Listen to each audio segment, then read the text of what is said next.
जिला कांग्रेस कार्यालय में आयोजित प्रेस वार्ता में जिला मीडिया प्रभारी रितेश त्रिपाठी ने सनसनीखेज जानकारी दी। उन्होंने बताया कि लोकायुक्त पुलिस द्वारा समय पर चालान पेश नहीं किए जाने के कारण कोर्ट ने करोड़ों की संपत्ति के मामले में फंसे सौरभ शर्मा को जमानत दे दी है। त्रिपाठी ने बताया कि लोकायुक्त को सौरभ शर्मा के खिलाफ प्रकरण दर्ज करने के बाद 60 दिनों के भीतर चालान पेश करना था, लेकिन ऐसा नहीं हो सका। इस आधार पर सौरभ के वकील ने कोर्ट में जमानत याचिका दाखिल की, जिसे स्वीकार कर लिया गया।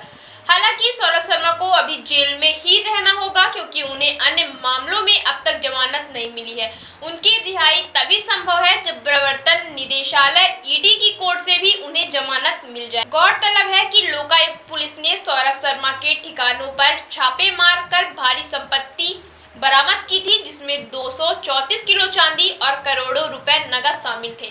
इसके बाद उनके एक सहयोगी की कार से आयकर विभाग ने 54 किलो सोना और 10 करोड़ रुपए नगद भी बरामद किए थे। वर्तमान में इस मामले की जांच 3 एजेंसियों लोकायुक्त पुलिस, ईडी और आयकर विभाग कर रही है। ईडी ने अपनी एफआईआर में सौरभ शर्मा की कंपनियों अविरल इंटरप्राइजेज, अविरल कंस्ट्रक्शन कंपनी, अविरल फिशरीज और अविरल पेट्रोल पंप का उल्लेख किया है। ईडी के अनुसार सौरभ शर्मा को 2015 में परिवहन विभाग में अनुकंपा नियुक्ति मिली थी, जिसके बाद उन्होंने आय के ज्ञात स्रोतों से अधिक संपत्ति अर्जित की। उन्होंने चेतन सिंह गौड़ और शरद जायसवाल के साथ मिलकर कई फर्में बनाई और मनी लॉन्ड्रिंग की। ईडी की जांच में सौरभ शर्मा और उनके सहयोगियों के ठिकाने पर छापेमारी में संपत्तियों और संदिग्ध दस्तावेज बरामद किए गए थे। चेतन सिंह गौड़ के वाहन से भारी मात्रा में सोना और नकदी भी जब्त की गई थी। अब तक की जांच में सौरभ शर्मा और उनके सहयोगियों के नाम पर लगभग 25 करोड़ रुपए की अचल संपत्ति और 10 करोड़ रुपए की चल संपत्ति का पता चला हुआ है। आप सभी लोगों को कांग्रेस के जिला मीडिया प्रभारी के रूप में ईद और नवरात्रि की शुभकामनाएं देता हूं। और आज जो हमारा विषय वस्तु है, मूल विषय है, वो ये है कि मध्य प्रदेश सरकार किस तरह से माफियाओं के माध्यम से जो अपना पैसा है वो काला धन या ब्लैक मनी लगाती है, और बाद में ये जो माफिया हैं, जो ये पोषित माफिया है मध्य प्रदेश सरकार के, मोहन यादव जी के, किस तरह से उनको बचाने के लिए मध्य प्रदेश सरकार एड़ी चोटी का जोर लगा देती है। एक छोटे से छोटे अपराधी को पुलिस 24 घंटे 48 घंटे में डायरी प्रस्तुत कर देती, सारी कार्रवाइयाँ पूरी कर देती है, पर 60 दिनों तक 700 करोड़ की बेनामी संपत्ति का मालिक, और कहा जाए तो भारतीय जनता पार्टी का पोषित माफिया जो है सौरभ शर्मा, 60 दिनों तक मध्य प्रदेश की सरकार चालान प्रस्तुत नहीं कर पाती है और इसका उसको लाभ मिलता है। हालांकि वो अभी जेल में है, परंतु सरकार आने वाले दिनों में भी इसी तरह की, कहा जाए तो काम चलाओ नीति अपनाकर, इसी तरह की कालगुजारियों के कारण एक दिन सौरभ शर्मा बाहर आ जाएगा। और सरकार के लगभग सभी मंत्रियों का इसमें पैसा लगा हुआ है। पहले पूर्व मंत्री ने कहा, भूपेंद्र सिंह जी ने, कि हमारी किसी तरह की नोटशीट नहीं चली, बाद में नोटशीट आपके सामने निकल के आई। ये जो सौरभ शर्मा नाम का व्यक्ति है, 2015 में ये अनुकंपा नियुक्ति में परिवहन विभाग में ज्वाइन किया था एक कांस्टेबल के रूप में, और इसके बाद 5 से 7 साल के अंदर आपने देखा कि 54 किलो सोना और 10 करोड़ रुपए नगद, 234 किलो चांदी, ये संपत्ति पाई गई। पूरे मध्य प्रदेश में हड़कंप मचा और कुछ दिनों के लिए व्यक्ति फरार हो गया।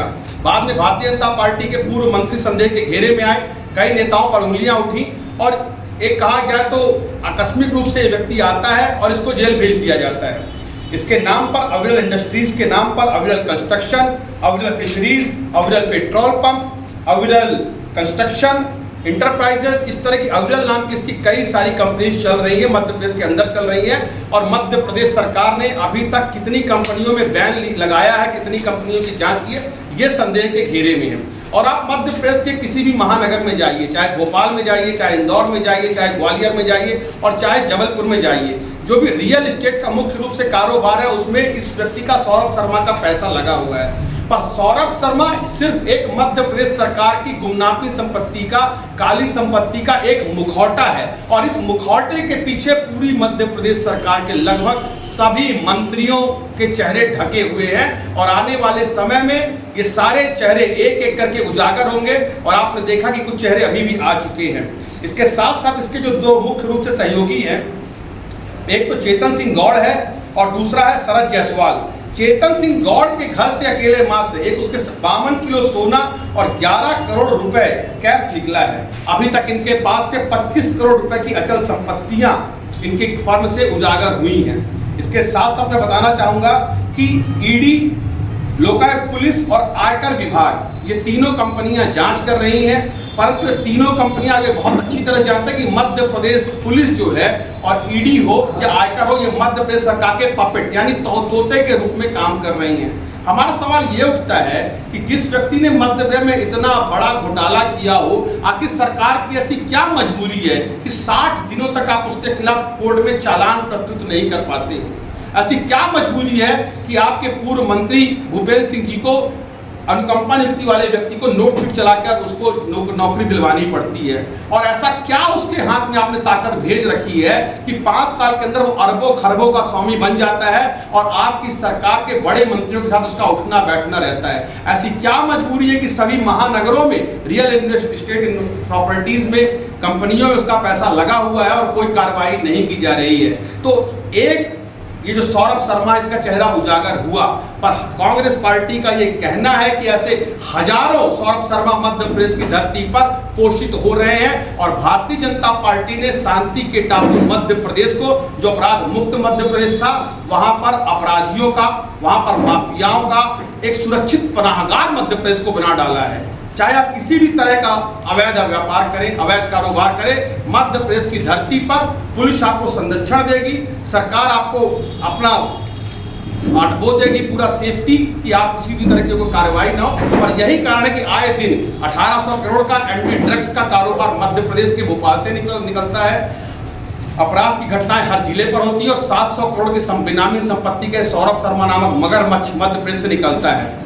सरकार के गोविंद सिंह राजपूत को रातों रात उनके ससुर 100 करोड़ की संपत्ति लगभग दान करते हैं दहेज के रूप में, और ये दान शादी के 30 सालों बाद दिया जाता है और अगले दिन की सुबह वो 100 करोड़ की संपत्ति को अपने ससुर को वापस लौटा देते हैं। इसकी क्या लिखा पड़ी हुई, सरकार ने क्या कार्रवाई की?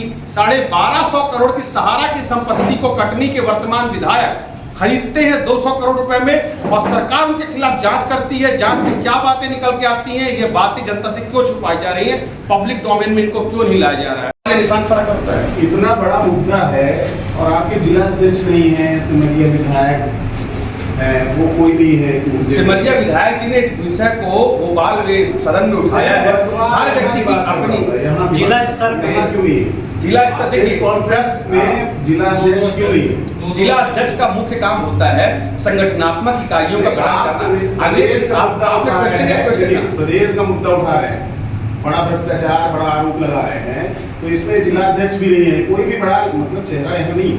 देखिए, ये पत्रकार वार्ता हम सभी लोगों को इमीडिएटली इफेक्ट से कहा गया कि आप लोग विदिन कपल ऑफ डेज आप कंप्लीट करिए, तो 2-3 दिन करने को पत्रकार ये खाना पूर्ति नहीं है। जिला अध्यक्ष का मुख्य काम होता है संगठनात्मक इकाइयों का गठन करना। मैंने उनको जानकारी दी थी, वो किसी जगह पर उनकी मीटिंग रखी गई थी, पूर्व नियोजित थी, इसलिए वहाँ चले गए। बाकी सदन से लेकर सड़क तक लड़ाई को अपना लड़ रहे हैं। मेरा काम था मीडिया के साथ को उससे 1-to-1 करना, उस चर्चा के लिए हम आज यहाँ पर बैठे। आपके पदाधिकारी भाजपा के कार्यक्रम में नजर आते हैं, उनके साथ बैठ के करते हैं फोटो वायरल में, यहाँ प्रदेश अध्यक्ष के साथ बैठ के मेरे ख्याल जो महापौर जी का कार्यक्रम था उसको लेकर बातें कर रहे हैं, बाबा जी को लेकर। ये कल एक फोटो थी बैकग्राउंड में, डिजिटल एज है, उन्होंने कब कैसा, और वैसे भी भाजपा के ऊपर आरोप लगता है। कई फोटो है, ये बैठक हुई है भोपाल में। जो व्यक्ति भी सीएम है, जो व्यक्ति भी महापौर है, वो ऐसे संवैधानिक पद पे कि कांग्रेस के व्यक्ति का भी सीएम और भाजपा के व्यक्ति का भी सीएम है, तो सीएम से मिलना कोई पार्टी का उल्लंघन नहीं है। और भोपाल में मेरी पूरी बात हो जाती, भोपाल में सभी महापौरों का एक अधिवेशन चल रहा है, उस पर वो शामिल होने गए और Bharatiya Janata party out of line जाके जो गवर्नमेंट की बॉडी है, इंस्टीट्यूशन जो है, गवर्नमेंट के इंस्टीट्यूशन, उनको सब पे अपना अधिग्रहण कर रही है। तो वहां पर ऐसे सिंबल फोटो नहीं लगाए जाना चाहिए, महापौर के सम्मेलन पर उन्होंने लगा रखा है। तो ये सवाल तो भाजपाइयों से बनता है। भारतीय जनता पार्टी कार्यालय में बैठक हुई है और वहाँ महापौर जी बैठे, फोटो वायरल, प्रदेश अध्यक्ष कोई ऑफिस नहीं, कोई कार्यालय नहीं, भारतीय जनता पार्टी कार्यालय में बैठक हुई। वो बैठक भारतीय, आप कहना भाजपा के कार्यालय में, कार्यालय के अंदर बैठक हुई। प्रदेश अध्यक्ष ने मोबाइल भी लगा हुआ है। ईडी शर्मा पीडी शर्मा या भारतीय जनता पार्टी कहीं भी बैठक में और ऑफिशियल रूप से जाना मिलना और कहीं किसी अधिकारियों से हर पार्टी का नेता दूसरे नेता से मिलता है सौरभ वाला हिस्सा लेने नहीं जा रहे हैं सब कांग्रेसी जी नहीं, सौरभ शर्मा वाला हिस्सा लेने तो नहीं जा रहे कांग्रेसी कांग्रेसी कहीं नहीं जा रहे, सारा हिस्सा भारतीय जनता पार्टी की बंदरबाट पे हो रहा है। क्षेत्र के विकास के लिए नेताओं से मिलने में कहीं भी पार्टी लाइन को उल्लंघन मुझे समझ में नहीं आता है। ना ही भाजपा के अभी तक किसी बड़े नेता इस विषय में अपना कोई स्टेटमेंट दिया है। और जिस तरह से बाबा जी निरंतर रीवा के विकास के लिए संघर्ष कर रहे हैं, ये अपने आप में काबिल तारीफ बात है। इसमें आप सभी लोगों को भी उनका प्रोत्साहन करना चाहिए। हिस्सा अगर लेना होता तो बहुत पहले वो यहाँ वहाँ उन्होंने अपना कमीशन सेट कर ली गई है। इसके अलावा यदि आपके मन में कोई सवाल है तो आप उसको क्या पत्रकार वार्ता से बस ये सब बातें हैं जो जनता तक पहुंच जाएंगी, आप इसमें चुनाव लड़ पाओगे? इसके अलावा लगभग सभी जिलों में मध्य प्रदेश के जो मुख्यमंत्री जी हैं उनका विरोध किया जा रहा है, सड़कों पर पुतला दहन किया जा रहा है। कांग्रेस ने अभी जीतू पटवारी जी के नेतृत्व में हमने सभी जिला अध्यक्षों को बदलने के लिए एक मुहिम चला रखी है, जन संवाद किया जा रहा है। कांग्रेस ग्रास रूट लेवल पे उतरकर पंचायत समितियां तक बना रही है, बूथ लेवल पर समितियां बनाई जा रही हैं। और मुझे लगता है कि विपक्ष में रहते हुए एक भारतीय जनता पार्टी के नाम के कहा जाए तो जो एक मगरमच्छ बन चुका है, उतने बड़े राक्षस से लड़ने के लिए कांग्रेस जितना संभव प्रयास है उतना धरातल से लेकर सदन से लेकर सड़क तक कर रही है। सौरभ शर्मा के ऊपर पुलिस ने ही कार्रवाई की। आप बोलते हैं भाजपा की कठपुतली है पुलिस, तो फिर कहिए दोहरा चरित्र पुलिस का कैसे बता रहे हैं? तो पुलिस ने औपचारिकताएं की। अब आपने देखा कि कल जो है इतना बड़ा दमोह में केस निकल गया, 7 हत्याएं एक व्यक्ति कर देता और दुर्भाग्य से उसका भी नाम नरेंद्र, ये जो नरेंद्र नाम है अपने आप में पहली बन चुकी है। तो नरेंद्र विक्रमादित्य यादव नाम का व्यक्ति जिसके ट्वीट को उत्तर प्रदेश के मुख्यमंत्री शेयर करते हैं, प्रधानमंत्री के साथ उठना बैठना है, उसको 40 दिन बाद जब कांग्रेस अपने मुख्यालय से प्रेस वार्ता करती है और दबाव बनाती है, तब सरकार उसको गिरफ्तार करती है। तो मध्य प्रदेश की पुलिस पे सवालिया निशान खड़े होते हैं, चाहे किसी भी विषय वस्तु को आप उठा कर देखिए। तो पुलिस मात्र औपचारिकताएं कर रही है। पुलिस ठोस कार्रवाई पर होता रहा है तो एक भी अपराधी सुरक्षित नहीं रह सकता। सौरभ शर्मा को कौन बचा रहा है? सौरभ शर्मा के ऊपर सरकार का पूरा तरह से हाथ संरक्षण दे रही सरकार। सुनो सुनो ओ बहना, चांदी का हॉलमार्क है गहना, बट्टा नहीं कटेगा बहना। जी हाँ, विजिट करें शुद्ध सिल्वर ज्वेलरी स्टोर, जिसकी नायाब ज्वेलरी की चर्चा है चारों ओर। क्यों, चांदी की एक ही तरह की ज्वेलरी सालों साल पहनकर हो रहे बोर, जब हमारे पास है रिस्ट वॉच से लेकर कड़ा ब्रासलेट, चैन पेंडेंट और फैंसी इयरिंग्स की डिजाइन्स, मैनी मोर। शहर का पहला ऐसा सिल्वर ज्वेलरी स्टोर जहां पर सारे आर्टिकल्स डिस्प्ले पर हैं, यानी दिखाने के लिए न सेल्स रिप्रेजेंटेटिव पर निर्भर रहना है, न देखने के लिए कहना है। मतलब आधी आबादी की सच्ची और पूरी आजादी।